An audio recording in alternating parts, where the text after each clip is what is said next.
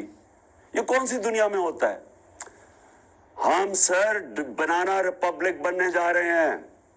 Banana republic کے اندر ادھر کوئی انصاف نہیں ہوتا، اس لیے وہ بنانا ریپبلک ہے.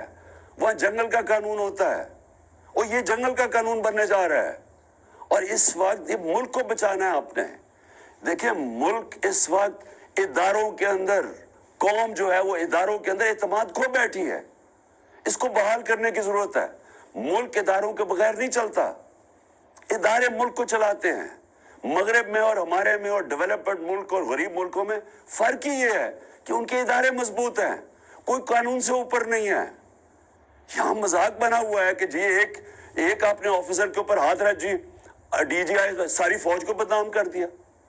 یعنی یہ اگر سوچ آ جائے جس معاشرے میں، مجھے بتائیں اس سے زیادہ تو دشمن اداروں کا اور ملک کا ہو ہی نہیں سکتا کہ جی ہمارے ادارے کا نام ہی نہ لیں. میں کہہ رہا ہوں کہ یہ پیچھے تھا فیصل، مجھے پتا اس نے سارا کروایا ہے، مجھے پتا اس نے ماسٹر مائنڈ کیا سب کچھ. کیونکہ میں 3.5 سال پرائم منسٹر تھا، میرے نیچے تھی ایجنسیز، مجھے پتا کیسے چلتی ہیں ایجنسیز، مجھے اندر سے انفارمیشن آ رہی تھی. اور میں اگر پرائم منسٹر، ملک کا ex prime minister FIR register نہیں کر سکتا، اور اگر یہ کہنا کہ جی عمران اپنا سیاست چمکانے کے لیے کر رہا ہے، مجھے سیاست چمکانے کے لیے یہ کرنے کی ضرورت نہیں ہے. اس وقت سارے پاکستان کے اندر کہیں چلے جائیں، ایک اگر پارٹی کبھی بھی اتنی مقبول ہوئی ہے پاکستان کی تاریخ میں، وہ آج یہ پارٹی ہے. اور وہ یہ نہیں کہ میں نے کوئی بڑے کارنامے دیے ہیں، وہ ان چوروں کو دیکھ کے قوم ہماری طرف آ گئی ہے. اور اسی لیے ہمیں ضرورت نہیں پڑی کہ کسی کے اوپر الزام لگائیں تاکہ میری سیاست اوپر چلی جائے. یہ ملک کا مسئلہ ہے، اور چیف جسٹس صاحب یہ ملک کی فیوچر کا مسئلہ ہے، اور یہ فیوچر آپ کے ہاتھ میں ہے. اس ملک کی عدلیہ کے اوپر ساری قوم دیکھ رہی ہے. اس وقت لگتا ہی ہے کہ بس یہ جو چاہے گا، یہ فیصل جیسے لوگ جو چاہے گا، ان کے سامنے کوئی کھڑا ہی نہیں ہوتا. اور یہ ملک سے دشمنی ہو رہی ہے. ملک تب تکڑے ہوتے ہیں، میں پھر سے آپ کو کہوں، جدھر قانون کی حکمرانی ہوتی ہے. اور میں آخر میں خاص طور پہ پاکستان کی وکلا کمیونٹی کا خاص طور پہ شکریہ ادا کرتا ہوں کہ جس طرح وہ کھڑے ہوئے ہیں. اور مجھے خوشی یہ ہے کہ وکلا یہ سمجھ گئے ہیں کہ اب ان کی ذمہ داری ہے رول آف لا، قانون کی حکمرانی قائم کرنا پاکستان کی وکلا کمیونٹی کی ذمہ داری ہے. اور یہ ایک ڈیفائننگ مومنٹ ہے پاکستان میں. ہر وہ آدمی جو اس ملک میں رول آف لا چاہتا ہے، اور رول آف لا کے بعد ہی حقیقی جمہوریت آتی ہے، اور حقیقی جمہوریت ہی حقیقی آزادی ہوتی ہے. یہ سب اکٹھے چلتے ہیں. اس وقت کچھ بھی نہیں ہے یہاں. تو میں وکلا کے اوپر بھی آج ان کا شکریہ ادا کرنے کے بعد میں امید لگاتا ہوں کہ آپ اپنا رول پلے کریں گے.